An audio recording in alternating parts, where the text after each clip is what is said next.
बड़ों को प्रणाम, छोटों को स्नेह और आशीष। मैं हूँ राजेश त्रिपाठी। स्वागत है आपका मेरे चैनल धर्म दर्पण में। धर्म दर्पण में हम आपको आज एक विचित्र कथा सुनाने जा रहे हैं, शिव जी से जुड़ी हुई, जिसका शीर्षक है शंकर जी को कवि की पत्नी से क्यों पिटना पड़ा।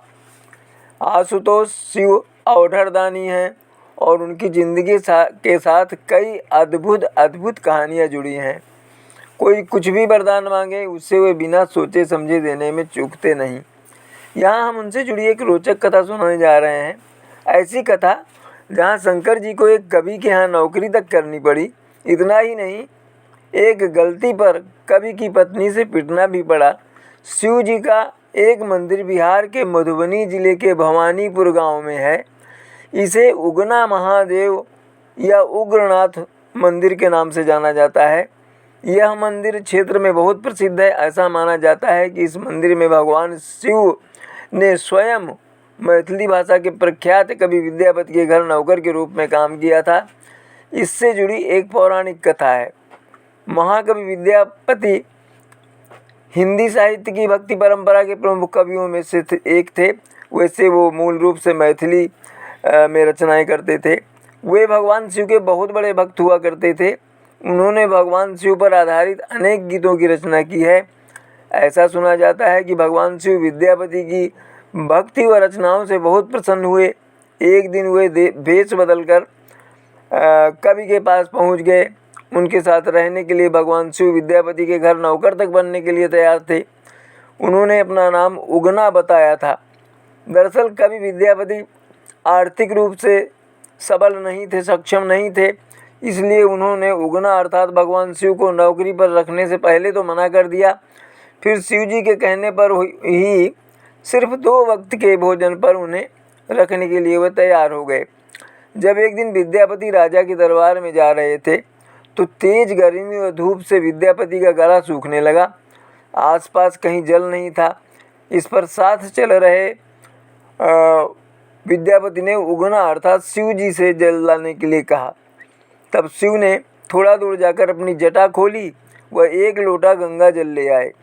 जल पीते ही विद्यापति को गंगा जल का स्वाद आया।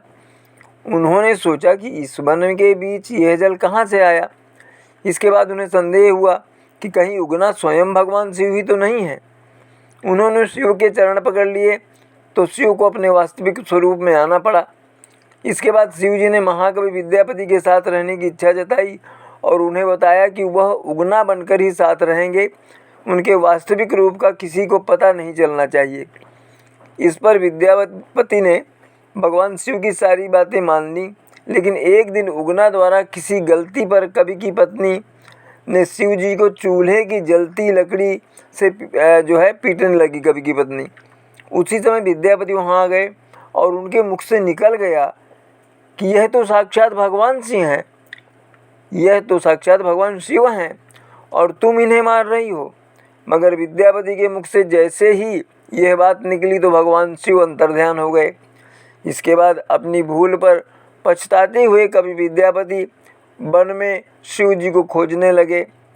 अपने प्रिय भक्त की ऐसी दशा देखकर भगवान उनके सामने प्रकट हो गए और उन्हें समझाया कि मैं अब तुम्हारे साथ नहीं रह सकता, परंतु उगना के रूप में जो तुम्हारे साथ रहा उसके प्रतीक चिन्ह के रूप में अब मैं शिवलिंग के रूप में तुम्हारे पास विराजमान रहूँगा। उसके बाद से ही उस स्थान पर स्वयंभू शिवलिंग प्रकट हो गया।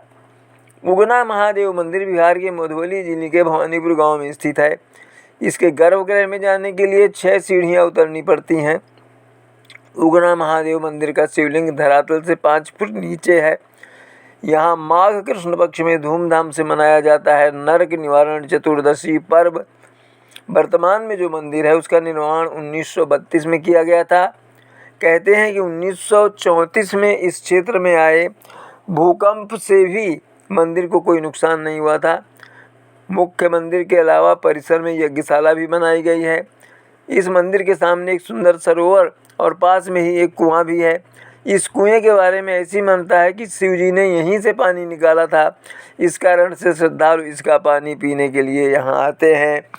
तो यह तो थी शिव जी के एक विचित्र मंदिर और उनके एक कवि के यहाँ नौकर बनकर रहने की कहानी, इसी तरह के दूसरे धार्मिक प्रसंगों पर वीडियो हम लेकर आपको भविष्य में मिलेंगे। तब तक के लिए नमस्कार, प्रणाम।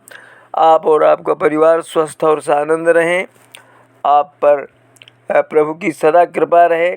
आप अपना समर्थन करते रहिए, हमारे चैनल को सब्सक्राइब करके इसके वीडियो अपने बंधु बांधवों तक भी पहुंचाएं, ताकि वो इस तरह की जो कहानियां हैं उनसे परिचित हो सकें।